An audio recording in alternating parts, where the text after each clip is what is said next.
So hello guys, welcome back to my channel, and for today's video, ang pag-uusapan po natin ngayon is tungkol sa mga developer or sa mga subdivision. So minsan na ba kayo nagka-problema sa inyong developer o kaya sa inyong subdivision? So ano yung naging problema ninyo? Isa po kasi ito sa mga question ng mga nanonood sa atin, at ang pinaka-question po nila is paano daw sila matutulungan kung ay may problema sila sa subdivision. Ano po yung problema sinasabi nila? For example, hindi po mai-release yung kanilang titulo. Fully feed naman po sila. Ang problema is hindi po agad-agad lumalabas yung titulo ng kanilang bahay. So kasi po ang nangyayari dito, 'di ba, kapag nag-fully paid na tayo, bayad na natin lahat, especially yung mga tax na nabayaran natin, no? Bakit hindi pa ma-release yung titulo natin? So ang iba naman, ang nagiging problema nila is tumataas yung minsan yung mga rates or mga interest, mga ganon. So may mga nakakarating po sa atin na may mga ganong concern po sila. So ngayon ang ituturo natin is paano nga ba tayo matutulungan, kasi pumunta na daw sila sa admin sa office, sa kanilang mga developer, nakiusap na sila pero walang nangyayari. So number one, no, una-una natin pupuntahan, yun nga, yung admin. Kakausapin muna natin yung admin or yung developer at saka yung admin ng subdivision. So sino ba talaga yung humahawak nito? At the same time, sino ba yung pwede nilang kausapin?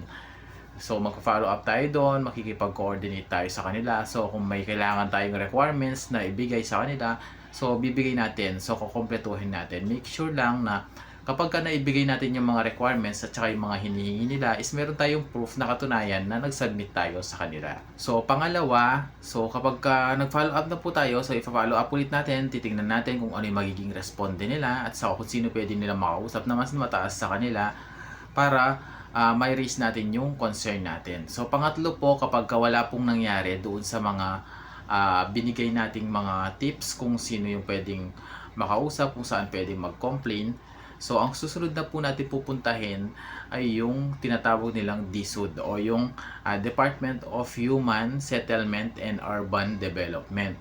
So si Department of Human Settlements and Urban Development, siya po kasi yung humahawak sa lahat ng pabahay or mga subdivision na pumapasok po sa mga installment. So mga wala basta pabahay po, mga subdivision, mga ganyan, siya po yung humahawak ng mga yan. So ang tanong, ang question, kung nasa ibang lugar ka, so kanino at saka saan ka pupunta, saan mo hahanapin yung Department of Human Settlement and Urban Development? So meron po tayong Google Map, no, pwede nating i-search dyan kung saan po tayo malapit, saang area po tayo malapit na meron opisina ng Department of Human Settlements and Urban Development. So kasi dito sa amin, sa may Pampanga, so buong Region 3, so ibig sabihin ng Region 3, kasama po dyan yung Tarlac, Bulacan, mga ganyan. So dito po yan sa may San Fernando, sa may Maimpis San Fernando, or tinatawag din ang Saco. So dito po sa amin, meron pong opisina yung Department of Human Settlements and Urban Development.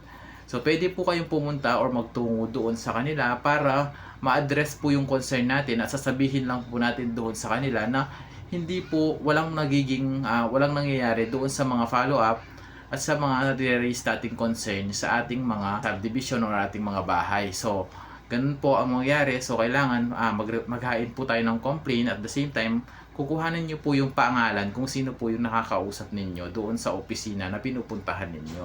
Kailangan din po malaman po natin kung anong departamento naka-assign yung, kung sino po yung nakausap ninyo at saang opisina po ito.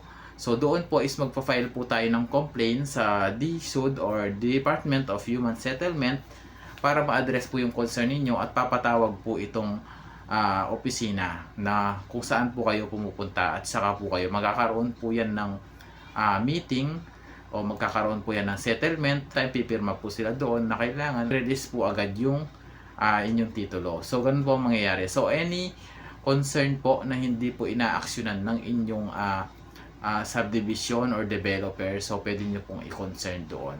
So hopefully guys na nakatulong po ito sa inyo. Don't forget to like and subscribe, follow for more.